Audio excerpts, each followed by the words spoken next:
Alright, let's dive into this because it's not just a retirement announcement, it's a story about legacy, evolution, and what happens when someone builds an empire from scratch. Ed Levine, the CEO of Galaxy Media, is stepping down after nearly 50 years in broadcasting. And honestly, what makes this really interesting is the journey. Here's a guy who started with one radio station operating out of a diner in Utica, New York. A diner. Personally, I think that's the kind of grit and vision that defines not just a career, but an entire industry shift.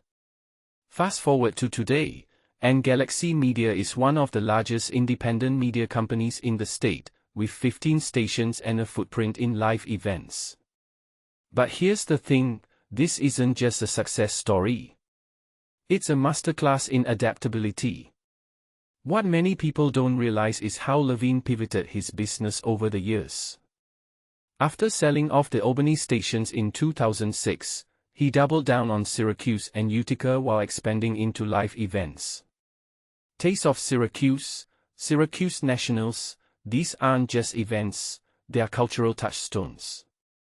If you take a step back and think about it, this is a guy who saw the writing on the wall for traditional media and said, I'm not just going to survive, I'm going to thrive.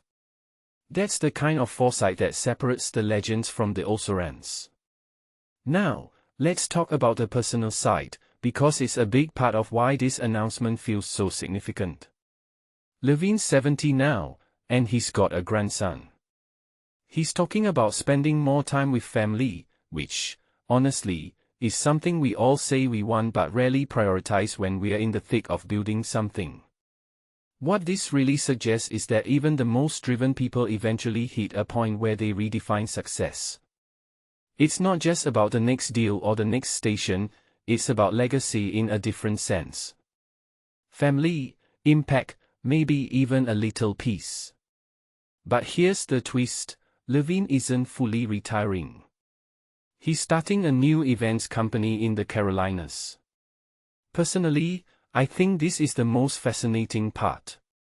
The guy's 70, and instead of kicking back, he's diving into experiential media. Why? Because he sees the future. Live events, immersive experiences, that's where the energy is. It's not just about radio anymore, it's about creating moments people remember. And honestly, that's a lesson for all of us.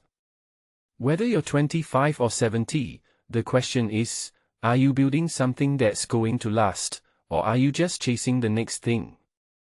One thing that immediately stands out is how Levine's career mirrors the evolution of media itself.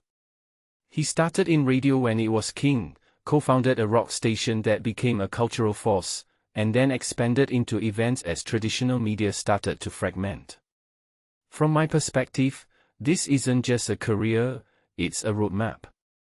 It's about staying relevant, staying hungry, and knowing when to pivot. And let's not forget his contributions beyond Galaxy, like founding the New York State Broadcasters Hall of Fame. That's not just a resume bullet, it's a statement about giving back to the industry that gave him so much. So, what's the bigger takeaway here?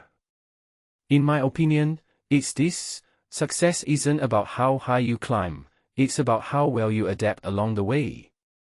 Levine didn't just build a company, he built a legacy that's still evolving.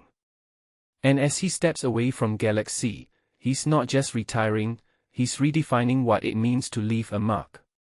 This raises a deeper question for all of us: what are we building, and will it still matter when we're ready to move on? Something to think about, right?